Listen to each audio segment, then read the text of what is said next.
All right. Hey, good to see you all again. It's been a couple years, I think, but happy to be out as a part of this series, and thrilled to cover one of my favorite texts of the Hebrew Bible, Genesis, or as it's called in the Hebrew, Bereshit. It's the very first word of the book, and as per the other books of Torah, Torah meaning instruction or law, the 5 books of Moses, as you often call them.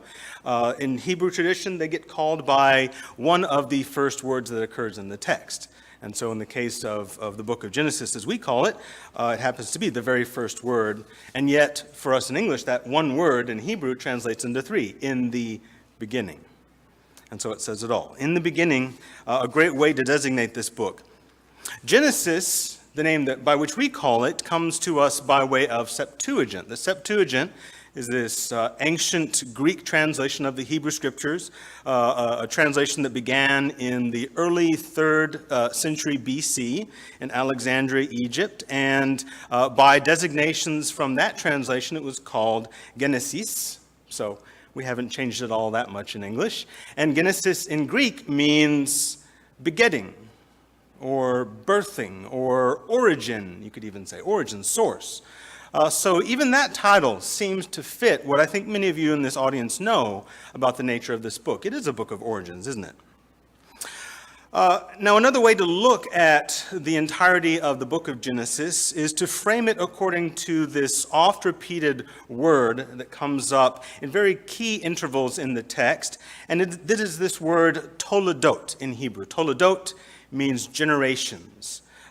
Even itself, it can mean birthings, So the idea, thanks Mark, so much. The idea of the toledot is that whenever you encounter a new toledot formula, sometimes it's the fuller phrase, el toledot in Hebrew, these are the generations of ... that marks a new milestone in the text. And a way that I could encourage you all to think about this is to think of these toledot sections as going from the most cosmic and large proportions down by gradations to ever smaller points of view. And so the very first example where you encounter one of these toledot occurrences is chapter 2, verse 4. These are the generations of the heavens and the earth when they were created. You can see for yourselves in the text, and I encourage you to follow along. Another such occurrence, marking yet another section. Obviously, the generations of the heavens and the earth is, in that context, talking about how the heavens and the earth came to be by the mighty works of God. Cosmic in scale, as large as we can think of, especially as large as an ancient mind can think of. Then you have the book of the generations of Adam. This is chapter 5, verse 1. Marking another new section. And conveniently in English tradition and in our Christian Bibles, that is a new chapter anyway, and so no problem. And you can see that this has narrowed the scope somewhat. We're no longer on that large plane of heavens and earth cosmic scale, and yet we're still at a large scale because we are talking about Adam, the man whose name means humanity, and these generations that will come forth from him. So we are still talking about a large scope of interest here in the text. The next one, these are the generations of Noah. This is chapter 6, verse 9. Another very significant moment in the text because Noah, will be, together with his family, will be that survivor of the flood and will be the new Adam, you might say, of this new creation that follows the flood. So as you see, this is the pattern with these generations. They get smaller and smaller, and yet still significant figures, most especially by the time that you get to the later names in the book of Genesis, when you're following this family of Abraham. And now it takes on a much more specialized interest, particularly to the people who are descended from Abraham. And so that's ultimately where the book is getting us, through these series of sections, either 10 or 11, depending on how some are counting, of these toledot, these generations of so-and-so. What it's ultimately addressing is, where did these things that we see around us come from? Where do we fit in the larger picture of God and God's creation? And yet, a key question to pose to the question itself, where do we fit, is who is the we? And so when Mike Coghill, first addressed me about the possibility of doing something on Genesis for your series and told me our theme is the main point of ... as Mike was saying a moment ago, of this or that book of the Bible, I thought, oh, well, great, no problem. Let's summarize Genesis, the main theme of Genesis.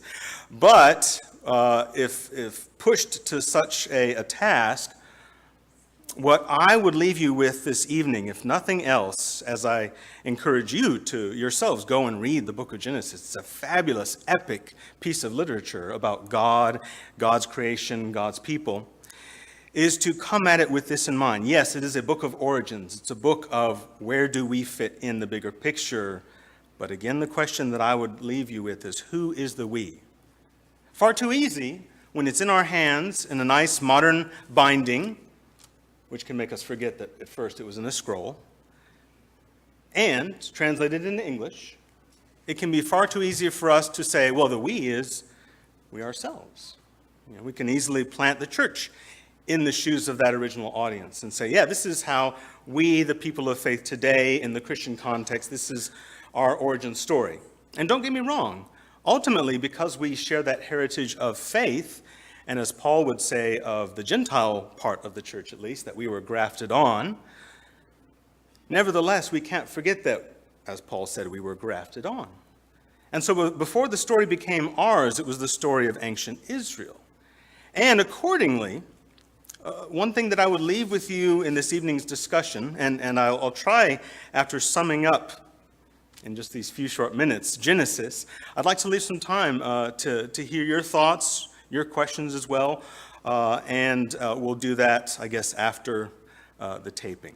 That, or I'll just repeat your questions out loud.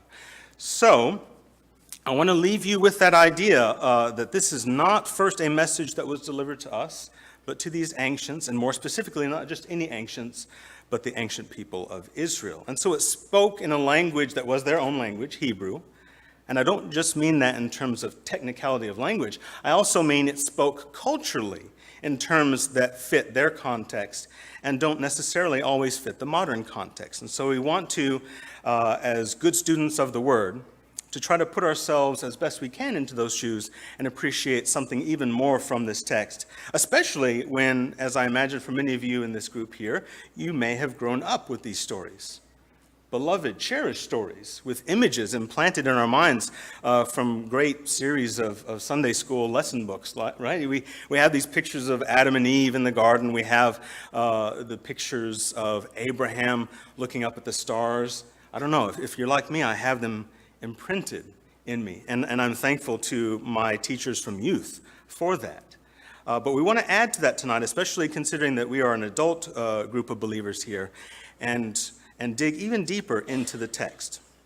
To give you a point of comparison, think back to maybe what you've encountered in your middle school, high school education, maybe even college level.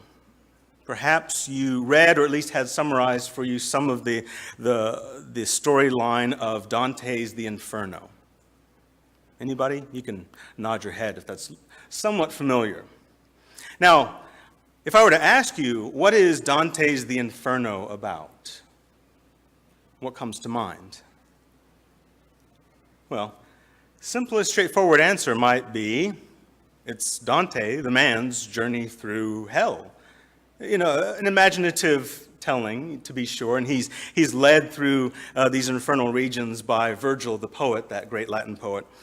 But really, that would only be half the truth. Yes, of course, Dante goes through hell in this narrative, but it's just as much a narrative having to do with the politics and social concerns of Dante's day, and more specifically in his native Italy.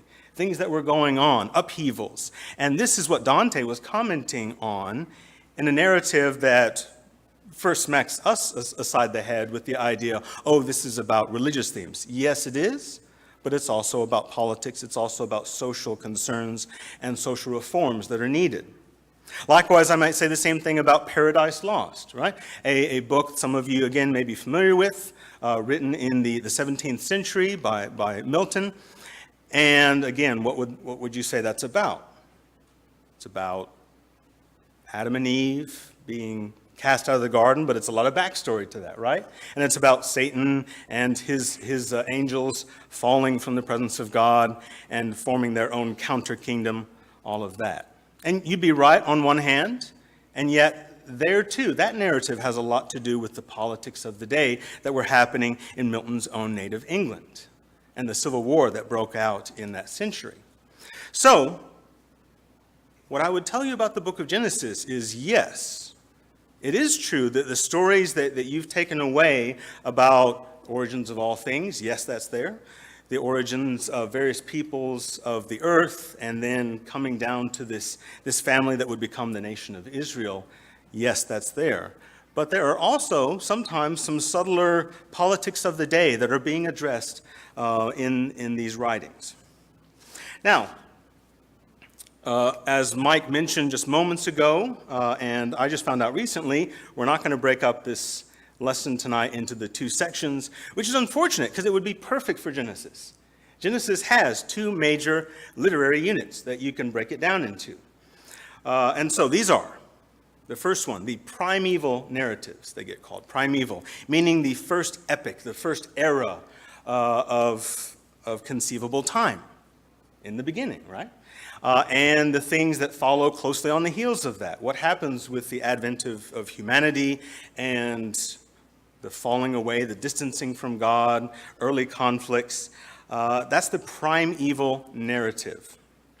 Then, the next major and the final section of Genesis is the patriarchal narratives. As per the name, it follows the patriarchs, these great forefathers of the faith. And chiefly, we remember Abraham, Isaac, and Jacob. So it is those three and their family as it starts to grow. Not yet a nation by the end of Genesis, and yet we see that trend, that this small family is multiplying by the grace of God. And so that's the major structure of Genesis, at least two different ways to think of it. In the Hebrew text, the generations that separate major units, but in a much simpler way, I would suggest chapters 1 through 11, primeval narrative, first epic of world history, and then the patriarchal narratives, chapters 12 through the end, through 50. All right, so let's get into the primeval narrative. And again, because I want to leave time at the end here for questions, comments, dialogue, please do write down anything that comes to mind as I'm going through this, because I want to hear your thoughts. By the way, what time am I looking at again for the close? 20. Excellent. Okay, thank you. All right, so the primeval narrative begins with creation, right? In the beginning. Interestingly enough, in the beginning, in Hebrew scholarship, a number of us see good reason to read this instead as in the beginning of God's creating of the heavens and the earth, while the earth was still unformed and unfilled, darkness over the surface of the deep and the Spirit of God hovering over the waters, that God said, "Let there be light." Notice, if you're following along in your English translations, that's just a slight difference from the majority translations out there, many of which say, "In the beginning, God created the heavens and the earth." But that slight difference amounts to, where does God's first creative act register in the text? So, if you read it as, "In the beginning God created the heavens and the earth," then you would say, well, the first act of God, the first verb in the context would be God creating heavens and the earth. And yet, if you're a careful reader of chapter 1, you will notice that, technically speaking, it's later on that God creates heavens and names them as such. That's day 2. And it's only on day 3 that he really creates earth. And so one reason that a number in scholarship say that the first creative act of God is really when he says, "Let there be light," is because we see in a careful reading of that text that the creation of heavens and earth come later. And so you might say that very first verse is like a title to the whole. The only reason that we can't always recognize it as such is that it's immersed in the text. But keep in mind that ancient writings often did not have the sort of spacing and Times New Roman font and so forth that we have in our modern publications. And so sometimes it was just understood naturally by an audience where a title section would fall and that it was not quite congruent with the rest of the section. Furthermore, another thing that right off the bat was such a seemingly simple narrative strikes us as, I think, perhaps new, is that what you have at the beginning of Genesis, chapters 1 into chapter 2, are not one single creation account, but they're actually two different narratives, two different ways of talking about how God created. Now, how do scholars in the field reach such a conclusion? And how can we be assured if there's anything to that or not? Well, part of it comes from when you look at chapter 2, verse 4. So chapter 2, verse 3 concludes the first creation narrative I'm telling you.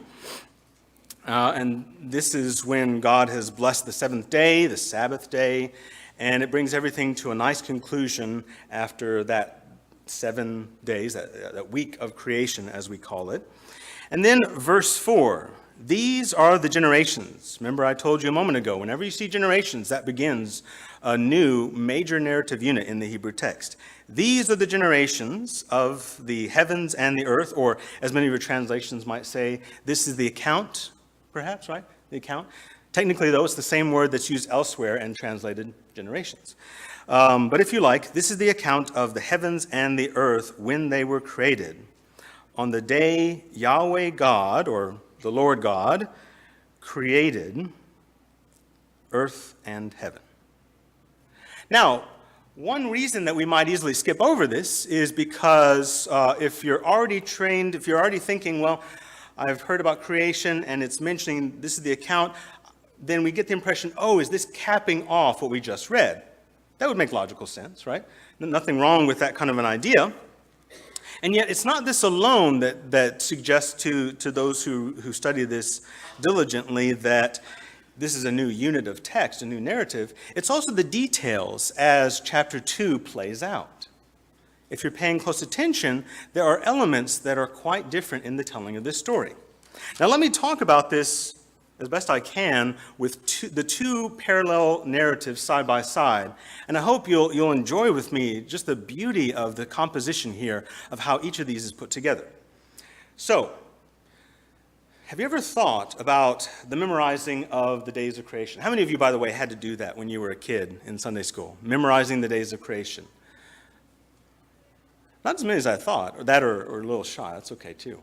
But for those of you who had, maybe a little intimidating, right? Oh, goodness, what comes after the waters and above and below? Well, I would tell you that there's a very natural way. Maybe some of you already know this. We have the first 3 days where God creates on day 1 light, and then technically, if you read carefully, you notice he creates darkness as well. And he names these new entities, lights, dark. He names the light what? Day. And he names the darkness night. So, just as much as he creates light and darkness, you might just as well say he creates really day and night, or the day sky and the night sky.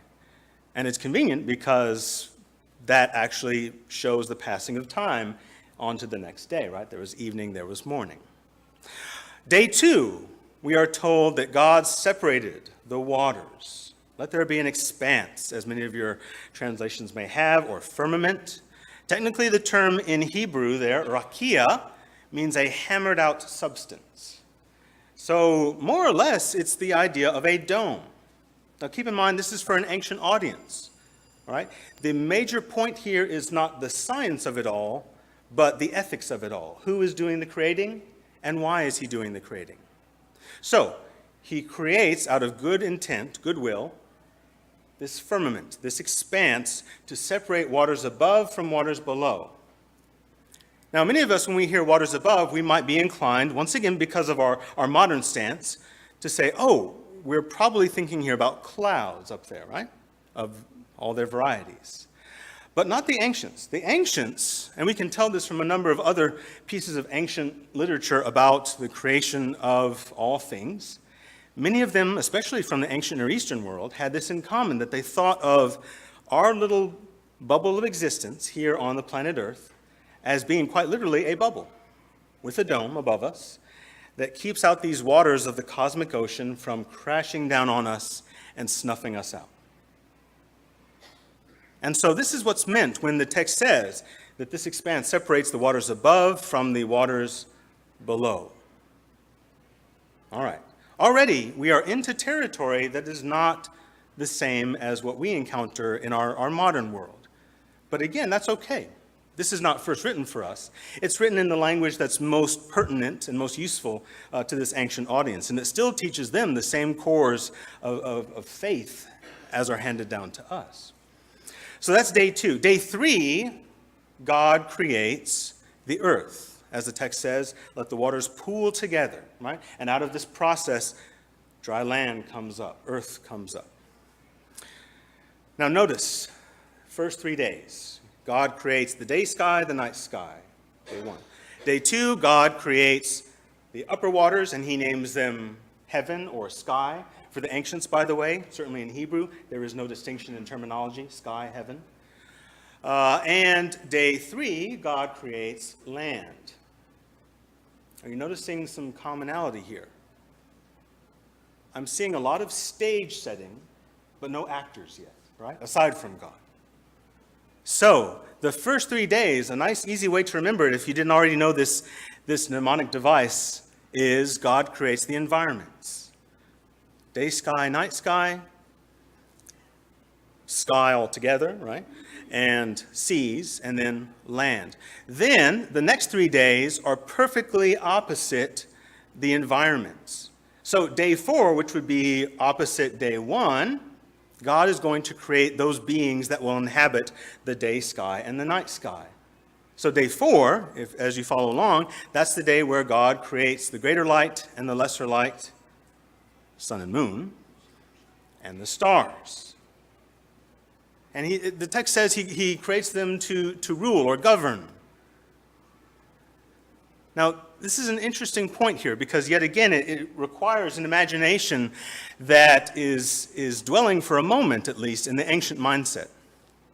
These days, we can maybe all too flippantly look at the sun and, with where we are currently in terms of astrophysics, say so dismissively, well, that's a giant ball of very hot gas, right? And yet, honestly, don't we lose something by dismissing it so flippantly? I mean, this is a magnificent thing that happens, that this ball of heat that could snuff us out if we were any closer does what it does and brings forth life on this planet, that sustains life on this planet as a servant of God. And keep in mind also that for the ancients, the most natural conclusion, if you didn't have our current astrophysics, but you look out at the horizon and you see the glowing orb rise, and you see it work its course across the sky, if something moves, it seems to have life, doesn't it? That's the conclusion of the ancients, that the sun is a living thing. So to the moon. The moon moves, and not only does the moon move like the sun from our perspective, but it also goes through shifts, which can scare a number of ancient peoples. But notice what's really odd about this text. It's not that it talks about these entities as if they had some sort of mental capacity to actually rule. That's what the text says. But furthermore, that they're not named. Why wouldn't you go ahead and say the sun, the moon? They had those words, by the way, in Hebrew, and they occur all over the place in the Hebrew Bible. One reason I would suggest to you, and yet again it has to do with that original audience, not ourselves in the modern world, It's the fact that this text is meant, among other things, to be a political statement and a religious statement against the other theologies out there of the day. Theologies that suggested that that bright, brilliant, glorious thing in the sky, as beautiful as it is not a God, as many of the Israelites' neighbors believed, but is created by the true God. And so, as subtle as it is, and such a passing statement, there's a lot of meaning behind it. That's the author saying, no, that's not God. And that was a needful message in his day. So to the moon, not to deify that object, but to put it in its appropriate place. Now again, notice, he doesn't say it's not a living thing. The author still treats it as a living entity. But the glory is given ultimately to God for having made that. It's fabulous. All right, so day 4, the making of those entities, those beings who will inhabit the realms of day and night. Remember day 2? Day 2 is that separating of the waters, so you get sky and you get seas. Well, what do you get on day 5 across the board from that? You get sky creatures and sea creatures. Makes sense, right? So that's the pattern of the arrangement of these 3 and 3 days to fit into the 6 days of God creating in Genesis chapter 1. And then, of course, the crowning achievement, we might say, in chapter 1, on day 6, the land animals culminating with God's first deliberative statement in chapter 1. Let us make mankind, humankind, in our image, according to our likeness. It's lovely. I mean, it still should give us shivers to this day and fill us with wonder. It's somewhat of an unfortunate thing that we have so many books about such a fine book. Because sometimes we can get lost in all of our splitting of the details, trying to figure out exactly what's meant, rather than sometimes just living in the wonderful mystery of the text, in the bareness of what it says. Let us make mankind in our image. What's meant by image? To what extent is that to be carried out? I don't know that we have to figure that out. I like to live in the mystery myself. And I think the writer did too. But whatever the case, that's the makeup of that first account of creation. And then it's topped off. After that great achievement of creating mankind in God's image and God looking back and saying it is very good. Tov ma'od in Hebrew. Especially good. Notice there's no mention of evil coming into the world at this point. It's all made of good intent. And unlike many mythologies of the peoples surrounding Israel at the time, there is no warfare leading to creation. That's the typical way that it was often spelled out in the ancient world. This god fights this god or titan, slays it, and from its body makes the creation. For example, the Babylonians. They believed in their epic of creation called the Enuma Elish. It was read yearly at the New Year's festival. That their god, Marduk, the chief god of the Babylonian pantheon, had slain his great-grandmother. I lose track. But his grandmother, Tiamat. Tiamat basically means deep, abyss. It's linguistically connected to the word Tehom in the Hebrew text of chapter 1. Darkness was over the surface of the deep. And yet, deep is not understood as a god here. But in the Babylonian epic, it was. And so Marduk slew this chaotic serpent of waters, and from her body made the heavens and the earth, and from her accomplice, he made humankind, rather as a punishment rather than a blessing. It's a grim way to look at life. And how would that color your daily experience if that's what you thought the origins of things were? You thought we were here really just because some god needed to be punished, and really we were made also just to be slaves of the gods. It wouldn't give you a very rosy picture of things, and it certainly wouldn't give you a high esteem for human value. Not like Genesis 1 does. That's the beauty of this text. But again, it's a text that's commenting on other texts that were around in its day, and we can miss out on that. But I hope what you're seeing there is this beauty of it. And then again, like I said, there's a Sabbath rest at the end. God looks back and he gets to rest, and because he gets to rest, all creation rests. Now we know from plenty of other scriptures God needs no rest. Right? The Lord does not slumber. But what does that rest say? Well, perhaps among other things, it's a way of saying our life here on earth is not about the rat race. I think that's still, don't you, a very needful message? Far too many of us on this planet strive and strive and strive toward an end that we've never really scrutinized enough. Make more money. Why? So that you can live longer. Okay, I'm living longer. But am I living? Right? Do we pause to cherish what God has given us, to say what is really the meaning of life? Money and these other things that we sweat for, the bread from the ground and so forth, it's to keep life going, but it doesn't add to quality of life necessarily.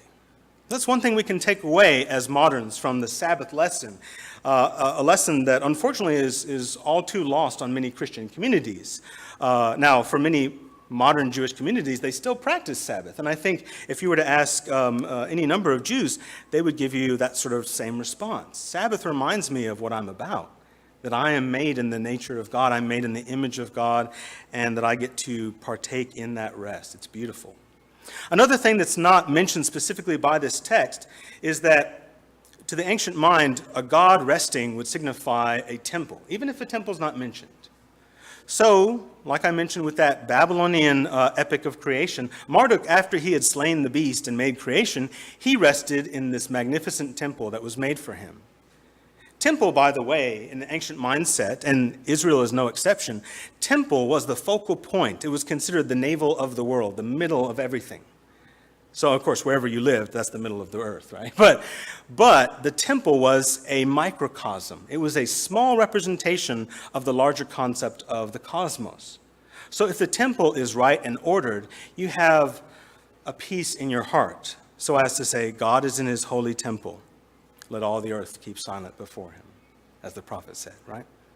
So, that's the idea here. If we can be assured God is in his holy temple, he is at rest, that radiates outward to all of his creatures, and they too can rest in good conscience.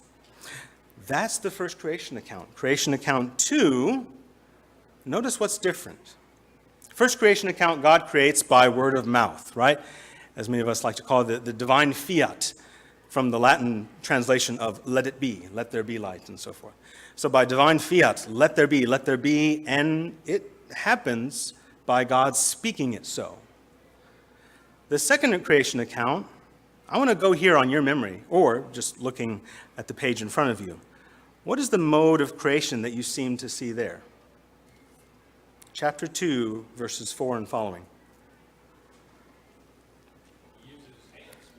Yeah, hands aren't specifically mentioned, but you definitely get the idea.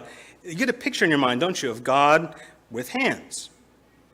Now, if that seems ridiculous to you, it should be no more ridiculous than the idea of God using a throat vehicle to speak things into being, right? All of these, by the way, we must acknowledge, these are metaphors. These are human language, as limited as it is, trying our best to commune with God and to speak of God things, divine things. So let it be limited, but also I hope in its limited nature you see past it to how beautiful this sentiment is. God creating, as if with hands, molding man. In fact, the very term in Hebrew, yatsar, he molded the man, is the very term used for what a potter would do. That's why many would naturally go in their minds to that idea, a potter molding out of clay. And he even says, out of the clay, out of the ground, right? Adamah. Here's another thing that we can easily miss, if not for the distance between us and these Hebrew writers in time, then as a matter of language difference. There are some, you might say, puns in the text here. God takes out of the Adamah, ground, clay, dirt, and from it he forms Adam. Adamah becomes Adam. Little joke, you might say. Or if not a joke, at least something very poetic, beautiful. Adam, by the way, from that point on, we think of it as, Adam, man, that first man's name. And yet, if this Adam were walking amongst us today and going to conferences out in San Francisco, wherever, and he had the name tag, and it were translated, it would say, "Hello, my name is Humanity." It's a nice name to have for the first human, isn't it? Humanity. Even that, it just makes us wonder, what is meant by that sort of naming? What all is filling that space? All right, so we see God forming the man. Now, notice in these early verses here, 5 and 6, we are told that there was no vegetation yet that had sprung up from the ground. The reason being that humankind was not yet there to work it, to tend it. Now, think back carefully. First creation account. When was vegetation? We're told that vegetation came out on that third day together with the earth. Right, back in chapter 1. So here's a different telling. In this version of creation, we are told vegetation's not there yet. Then God forms the man. And then it's only in verse 8 and verse 9 that we see God plants this garden, and then verse 9, then Yahweh God caused to sprout from the earth every pleasant tree to the appearance and good for food, and so forth. There's a slight difference, but it's a significant one, isn't it? All right, now, here's where we have to stop for a moment and think, why the difference at all? Well, what was the major theme or themes of the first creation account? Well, it's that there is a proper place for everything as God intended. God makes the environments, and then he creates the creatures to fill those environments. He doesn't leave them without a home.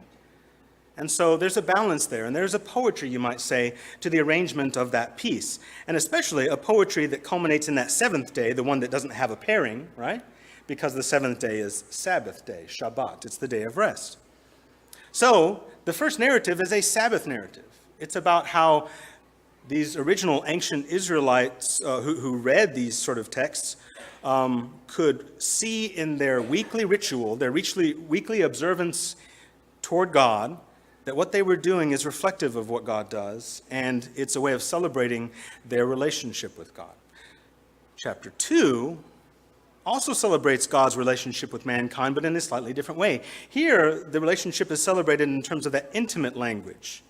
God molding man, God breathing into his nostrils this breath of life. Fabulous language. And then notice, God deliberates. After he has taken the man, verse 15, and plants him in the Garden of Eden. By the way, this also would probably suggest to an ancient mindset a reversal of the typical order of idolatry. The one that served the image of a god often would take the household deity and place it in a little shrine. Think Barbie dream house, but religious. All right? But here, the one who is moving the figure into a place is God himself moving the man. So there may be even there a little bit of commentary on other texts of the time and an experience of the time. But then, having given the man the warning, then it says in verse 18, Yahweh God, or the Lord God said, "It is not good for the man to be alone. I shall make for him a helper who corresponds to him." This term corresponds is like one who comes up side beside him to be his equal, to be his partner. Now notice, it's interesting, it does not say it is evil, it is wrong, it is bad, but it is not good. It's not the best situation that this man is alone. And so we move from good to better things. Still, we have no introduction of evil in the narrative. And then, what's the very next thing that happens in the text? You tell me.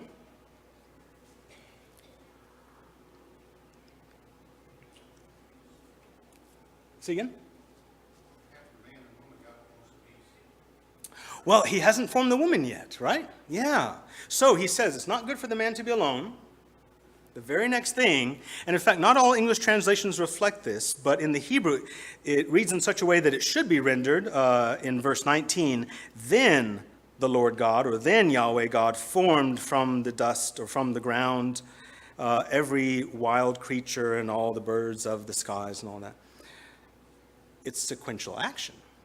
That's not reflected in many translations, maybe because certain translators are trying to align it more with chapter 1, but that's not how the Hebrew's reading. So God notices, this is not good. This man needs a partner. Let's try a sheep. Let's try a penguin. I'm being somewhat facetious here, but that's how the text plays out if we're being careful readers, right? It's almost, if you have that playful spirit to go where the writer wants you to go, to say, it's like as an experiment. What do you think of this one? This one. This is what we classically remember as Adam, and sometimes as Eve in our picture books, naming the animals. But notice, Eve is not there. The woman is not there. And that may seem like a small difference, but it's actually a difference that speaks volumes. God leads these animals before the man. He names them. And yet, what does it say after he had seen all of them? There was not found one that was a suitable helper.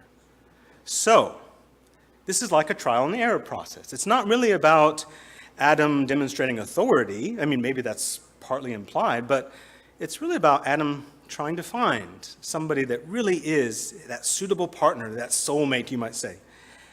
And he sees these lovely creatures that God creates, wonderful, but something's missing.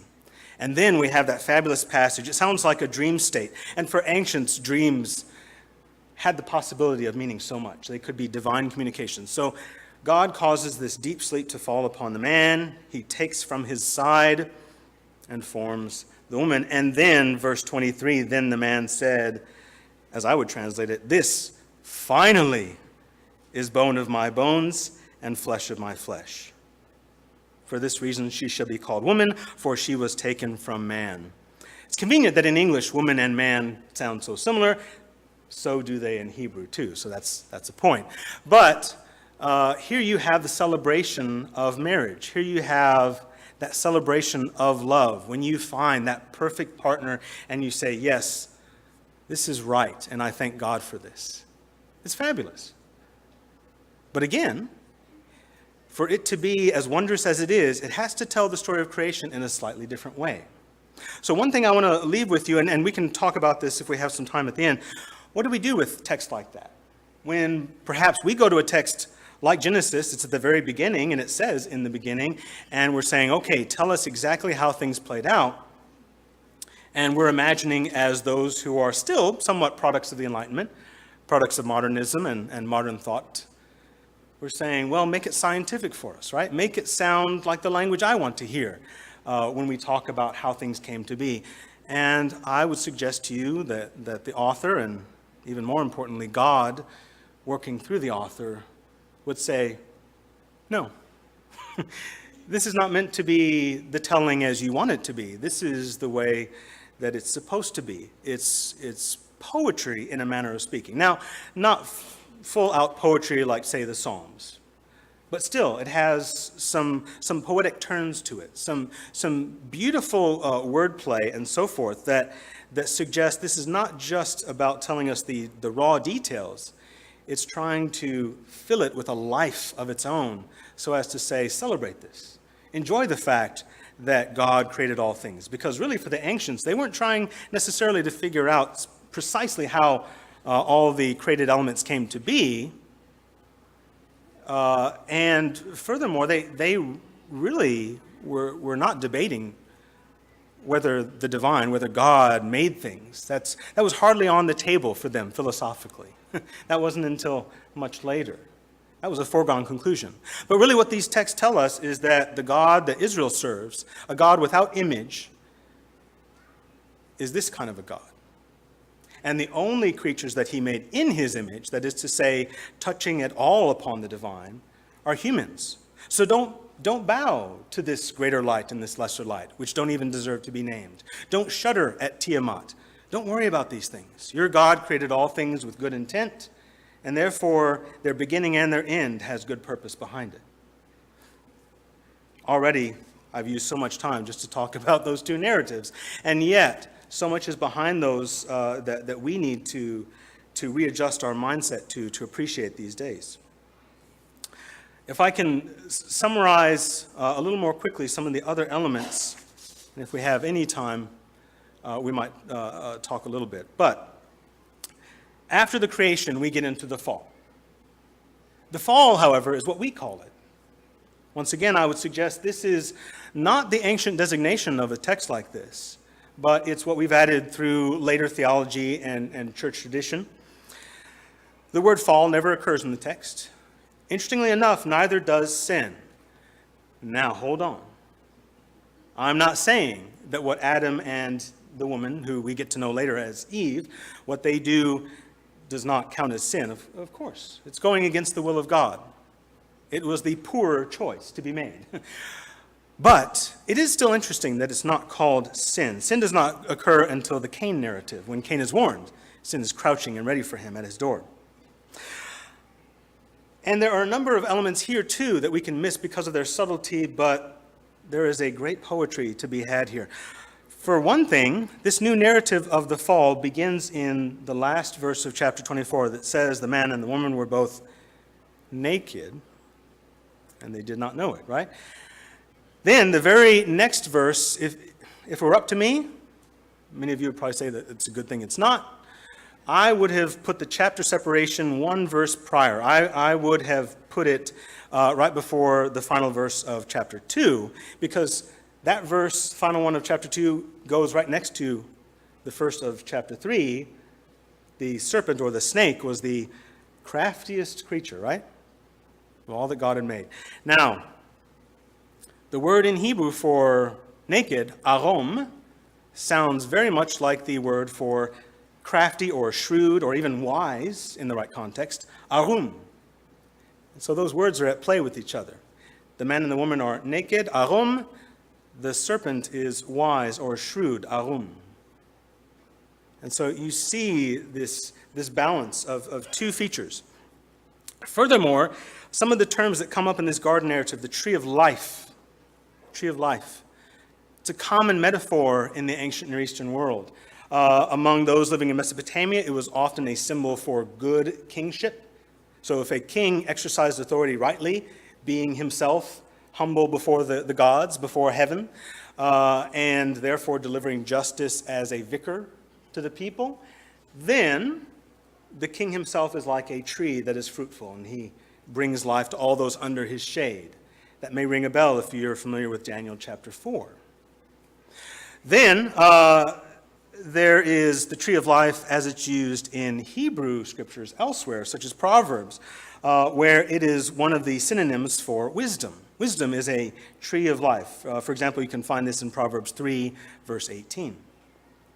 Now, if you're an ancient Hebrew speaker used to those kind of idioms, when you hear tree of life, your mind is probably already going to go to the stuff of life, wisdom, God giving his energy into this world for good and creative purposes. And so the tree of life is there in the middle of the garden, and not far from it, who knows how far, we have the knowledge of good and evil. But this itself is a common idiom in the ancient Near Eastern world, at the very least among ancient Israelites. One such example, if you want to check later, is Isaiah chapter 7, verse 16. Before the boy knows the difference between good and evil, or knows to discern between good and evil. It's a coming of age kind of term in their everyday sort of idiom. So think about everything that's coming together in this narrative. You have a man and a woman who are naked and yet have no knowledge of that. Honestly, what does that sound like to you? Come on, parents. Help me out. Innocent, childlike, practically toddlers, right? Because we know our toddlers. We know what they are like. You know, running around naked around the house. They love it, the freedom. We love it as their parents, that they don't have these terrible fears overblown about the world, but they feel secure in our home. And so you have a state of this primeval couple where they are like toddlers, essentially. And they have before them two paths of wisdom, two paths of coming of age and coming into what it is to know and discern rightly. The one, the tree of life, is wisdom as given by God. The other, the way, the knowledge of good and evil, well, that's maturing too, but in a less desirable way. The serpent is shrewd. He's crafty. Maybe he's eaten from that tree. It doesn't say. But the serpent says, you will eat this and you will become like God, or gods, as you might translate it. And in a manner of speaking, he wasn't wrong. Read the text carefully, and it says, even coming from the mouth of God, man and woman have become like one of us. So there's an acknowledgement. They have, but it was not in the proper time and the proper way. They grew up on the mean streets, you might say. They grew up in a way that was undesirable and would end up providing a lot more pain than comfort to them. It's a beautiful story, but it's also beautifully tragic. And we continue from there. Noah and the flood. Before we know it, we find that this is where things have played out. It has gotten so bad that mankind is only filled with evil inclinations, it seems always. This is the beginning of chapter 6. Verse 11 of chapter 6 even tells us that they have filled the earth with violence. The term could even be translated criminal violence. And God is grieved in his heart, the text tells us. Now, this is also interesting as a counterpoint to many other ancient stories of the time which talk about flood as well, a worldwide flood. The difference being that in those other accounts of the flood, God's flooded the earth not because mankind had chosen such a morally corrupt way and were being so terribly violent, but because they were too noisy. So, you might say that even the flood narrative is probably thinking about those flood stories as well and saying, nope, not that way. That's not how our God operates. Our God would be grieved that his children are going in a path away from what is good, and he would only consider bringing a flood as a last resort because things are irrevocably evil. And so this is what happens in the narrative. God brings the flood. You can also think of the flood as an uncreation, because the waters that are opened up, we are told, are even in the heavens. The gates, the windows of the heavens are opened up, and the gateways of the deep. That's a way of saying that this little bubble of creation has just been subsumed back into the chaotic waters of pre-creation, so as to create anew. Following that, we see the first, at least the first voiced covenant in the Hebrew Bible, and that is the covenant between Yahweh God and not just Noah, but all creatures, that he will never again flood the earth in such a way. And he marks it by the sign of the rainbow, which could just as well be translated his bow, as in a warrior's bow. It's like laying down the sword and saying, we're done with that chapter. We're done. By that point, you're essentially toward the end of that primeval narrative. We get the table of nations in chapter 10, the sons of Noah spreading out, having families, and populating the earth. Then you get ready for chapters 12 and following, the patriarchs. I've already taken enough time just on the primeval narrative, but perhaps you might say that's the part, if you've seen it for yourselves tonight, that as simple as it seems on the surface, has a lot behind it that's pertinent to the time in which it was first written. And yet I hope that you find that an enriching experience to think, wow, the majesty of what's done in this great literary work to speak the truths of God to that audience and continuing to do so into today. All right. Are we at time? The kid's going to come in, Mike? Not yet. Okay. So do I have some time for comments, questions? Okay. Yeah. Don't let me take too much time, please. All right. Any thoughts, comments, questions? I'll try to repeat them out loud. Yes, sir. In our image, created Adam and Eve, and Adam didn't have anything suitable for him, and he created animals right there after that. Yes. His mindset was to create somebody suitable. We're seeing that in verse 18 of Genesis 2 there, or 12 there. But also in verse 19, 21, and 22, after he created the beast of the ground and stuff like that, then he takes a rib and creates Eve, who is suitable, after he's already brought the animals to Adam and he named them. Yeah, so the point that's brought up is you're noticing that he brings the animals, not one is found that is a suitable helper. And then you'll notice the text doesn't say that he created an extra rib, right? So some of these, that's the easy inclination. We can start populating the text with what maybe we've heard from others or imagined for ourselves. But yeah, then it's almost a mystical sort of scene. He creates this deep sleep to fall on him, right? And took that rib, You could even translate it, took from his side. There's some great rabbinic commentary on this, by the way. The rabbis, just like Christians over the centuries, have wondered, what's meant by that? Why a rib of all things? And I love one rabbi's commentary on it, suggesting, if she had been taken from the head, she might have ruled over him. From his feet, he might have gotten the impression he was supposed to rule and subjugate her. But because she comes from his side, they are to walk together. I like it. I don't know. It's the text doesn't say much more than that, so we're left to imagine ourselves. Yeah. Other thoughts, questions? Yes, sir. The sun and the moon were created on day 4. On the 4th day, yes, we consider a day, we measure it by the rotation of the earth around the sun, or the rotation of the earth. The first 3 days, are they still considered a 24-hour period? What would the length of time be for those first 3 days if the sun had not been created yet and we aren't able to measure that? Or is it just assumed that those are certain time periods, not actually 24 hours? Or? Sure, yeah.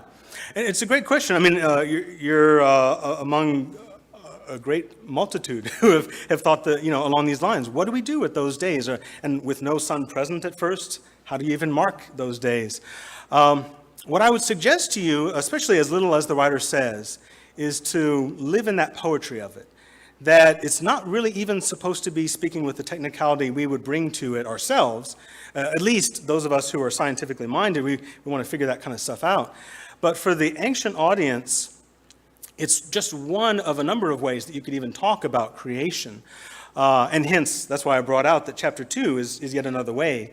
It even seems to say in verse 4 that on the day they were created, as if in the second creation account, maybe it's supposed to be understood as one day. So that's what I would say is that there's a poetry here that we might be most inclined to miss. And so I wouldn't even suggest thinking about calculating the days. With that in mind, of course, then that opens up other possibilities. If this is meant to be read only in a certain way that's not scientific, I don't think that harms faith. I hope you don't either. But it might even produce some very fruitful conversation with those doing astrophysics, for example, and what they're finding just from the measurements coming in from radio waves and all that. And maybe there's a conversation to be had. Modern sciences like astrophysics are doing their thing. They can't touch on God, can they? Ultimately, God can't be measured. So they have a task to do, and some of them are Christians as well. And those of us people of faith are talking about things divine, but ultimately we will always have failing language, limited language. Hence, like the days, even days without a sun, or the hands of God, the eyes of God, God speaking. These are all ultimately going to fail us if we get too literal with them. But if we play with what the image suggests, we'll be in better territory. Yeah, I hope that helps. Yeah. If we look at the word day, what I have read versus everything else that's in the scriptures, when it's identified with an adjective, it says it's day 1 or day 2. It's always meaning 24 hours. Well, again, that's a designation we use today. And they do say evening and morning. And definitely, that from that first creation account, the writer is trying to get you to think of it like a whole week that we experience. And then you come to day 7 if you're an ancient Israelite and you rest on that day. So the importance ultimately is not the hour counting. Otherwise, I would suggest to you that the writer would say that, would talk about hours. But it's more that for the ancient audience who didn't have watches like we do, they see the passing of evening and morning, and they mark out their times of the work week, and they look forward to that day of rest and meditating on the ways of God.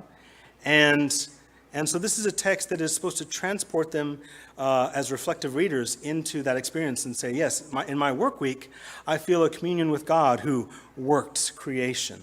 And as I rest, I think about God who rests, and because he rests, I feel that all is right in the world.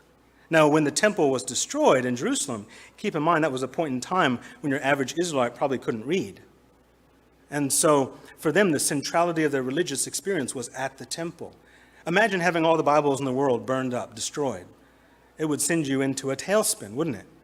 So too, for these ancient Jerusalemites, it was a chaos that they couldn't have imagined. When the temple, the house of Yahweh God, was destroyed, it was like the chaos of uncreation. Where is Yahweh if he's not in his temple? And I would feel a lack of ease myself. Yeah. Yes, sir.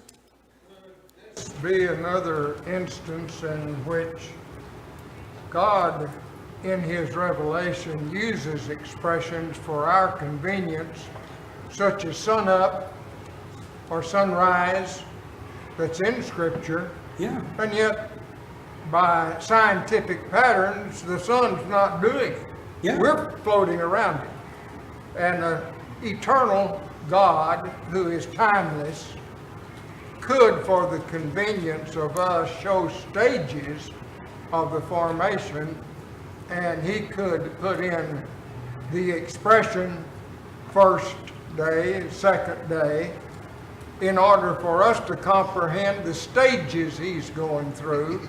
But it'd be in a figure of, if you want to put a Rolex time on it, like a sun up or a sun down, which is not even happening. Yes. Yeah. I think that's a beautiful way of thinking of it, that as we look at these texts touched by God, breathed by God, we want to appreciate that God in his timelessness, in this state that we can never begin to comprehend, would condescend to work with these human writers in what they were able to deal with, and their audience, what the audience could deal with at the time. And yeah. And then we wrestle with these texts, just like one of my favorite parts of Genesis, Jacob wrestling with God, right? That itself is a strange metaphor, isn't it? But there you go. Well, I don't want to take up too much more time, but I'd love to talk with any of you afterwards. Please take me up on that. Oh, or do we? Yeah. Oh, an exception is made for Marty, yeah. Well, there are those two repetitious phrases in Genesis. It's good, it's good, it's good, and it's very good. And then there's after its kind, which is 10 times. It finds its way in there. Do you know any practical reason, maybe from other ancient writings, why God would have had that included in the text those 10 times? To say everything recreates or reproduces after its kind. After its kind, yeah. Well, one thing, and by the way, if any of you are interested, I can point you to some good follow-up books. If you really want to dig into Genesis with both books that are scholarly approach, but coming from people that are themselves believers, I have some good books to mention to you. But one in particular, John H. Walton, a scholar in Old Testament like myself, I like his treatment of this, and it comes from his own reading of multiple ancient Near Eastern texts.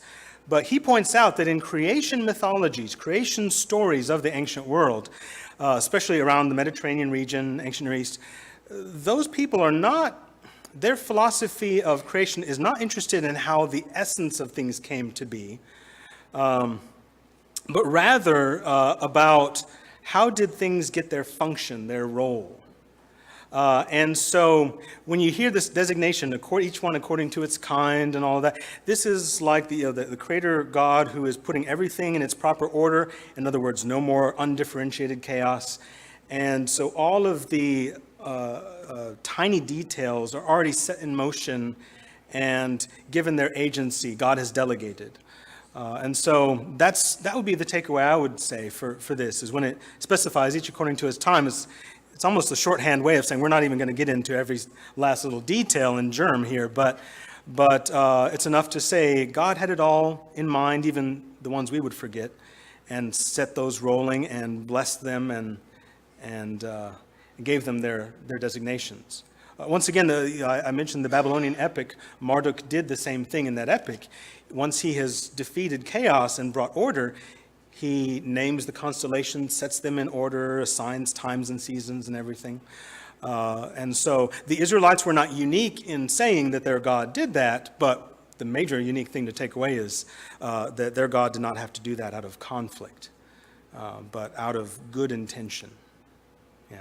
What Moses was writing was a record of what had happened in the beginning.